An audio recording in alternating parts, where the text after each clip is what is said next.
काय अनारसे दान दिले जातात आम्हाला माहिती आहे का? आम्हाला माहिती नाही. आम्ही फक्त पूर्वीपासून आलेला आहे म्हणून आम्ही अनारसे दान करतो. बरोबर आहे? हो मला सगळ्यांना.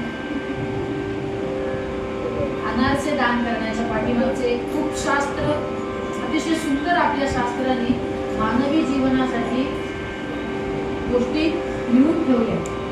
नशिबाने आपण त्या गोष्टी करतो ना, यासारखा भाग नाही. अनारसे दान का करायचं तर तुम्ही बघा, अनारसे असू दे, बत्तासे असू दे, नाहीतर मैसूर पाक असू दे, या सगळ्यांना सच्छिद्रे म्हणजे छिद्रे. ती जी छिद्र आहेत ना, ती छिद्र म्हणजे आमच्या हातून अनावधानानं घडलेली पाप त्या छिद्रांच्या स्वरूपाने आहे. या मानवी देहाकडून जे काही अनावधानानं पाप घडतं ते पाप, त्या पापाचं स्वरूप म्हणजे अनारस्यामध्ये असणारी छिद्रे. आणि सच्छिद्र दान करायला सांगितले आम्हाला. का? कारण जे पाप आमच्याकडून घडलेलं आहे त्या पापांपासून आम्हाला मुक्तता मिळावी म्हणून त्या अनारस्यांचं दान करायचं. आणि ज्या वेळेला आम्ही अनारसे दान करतो ना, त्यावेळेला आम्ही त्या पापातून मुक्तता प्राप्त करून घेतो. म्हणजे भगवंतांनी किती मोठी सोय करून ठेवली बघा. 3 वर्ष पाहिजे ती पाप करा, अधिक महिन्यामध्ये अनारसे दान करून त्या पापातून मुक्तता मिळवा. एवढं आमचं धर्मशास्त्र आम्हाला साथ देणार आहे. आणि अनारसे असू दे, बत्तासे असू दे, नाहीतर मैसूर पाक असू दे, याचं दान या अधिक महिन्यामध्ये करावं. कोणाला करावं? आमच्या सारख्यांना जर विचारलं ना तर आम्ही सांगू जावयाला तर कराच, कारण जावई हा 6व्या राशीत युक्त असणार आहे. मला वाटतं तुम्हाला कळेल, सगळ्यांना कळेल, 6व्या राशी युक्त असणार आहे. त्याच्यासाठी वेगळी रास काढायची गरज नाही. तो कायम 6व्या राशीत स्थित असतो. 6वी रास कोणती? कन्या. त्या कन्येमध्ये कायम स्थित असतो तो जावई. त्या दोघांनाच का द्यायचं? कारण जावई आणि मुलगी ही लक्ष्मी आणि विष्णू स्वरूप आहे.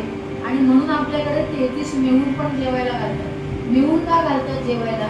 तर विष्णू आणि लक्ष्मी या दोघांना मेहून म्हटलं जातं, म्हणून आपण 33 मेहून जेवायला घालतो. म्हणून त्या अनारशाचं दान आहे. म्हणून ते अनारसे दान करायला सांगितले. कोणाला दान करायचे? ब्राह्मणाला तर दान करावेच, त्याच्यासारखं दुसरं पुण्य नाही. पण एखादा गरजू आहे, ज्याला अतिशय गरज आहे, त्यालाही दान करावे. नुसते अनारसे दान करावे का हो? तर नाही. आम्हाला या अधिक महिन्यामध्ये वस्त्रदान सांगितले, अन्नदान सांगितले, धातुदान सांगितले, शिदादान सांगितले. काय महात्म्य हो या सगळ्याचं?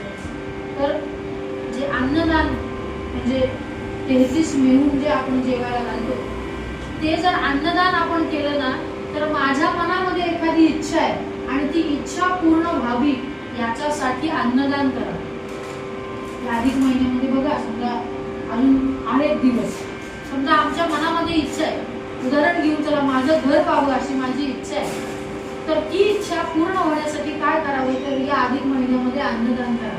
म्हणून आपल्याकडे 33 मेहून जेवायला बोलवलं जातं, किंवा एखादं मेहून तरी आपण जेवायला घालावं. म्हणून अन्नदानाला महत्व आहे.